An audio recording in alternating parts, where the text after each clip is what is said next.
কালকে মাছ পাইনি তো কি হয়েছে, আজকে এই বড়শিতে পুকুর থেকে মাছ ধরবই আমি। আরে বাপরে পিঙ্কি, তাড়াতাড়ি বের হও, আমার তো বাথরুমের চাপ দিয়েছে।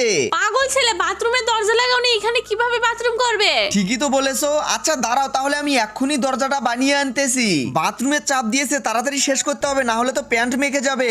ওমা, আমারও তো বাথরুমে চাপ দিল, আমি দেরি করতে পারবো না, তাড়াতাড়ি গিয়ে কাঠটা নিয়ে আসি। এটাকে দরজা বানিয়ে এখন বাথরুম সেরে ফেলতে হবে। এই কোথায় গেলে, তাড়াতাড়ি আসো, আমার বড়শিতে তো মাছ ধরা পড়েছে। সুতা ঘুরিয়ে উপরে তুলে নেই, এই তো এবারে ধরে ফেলেছি।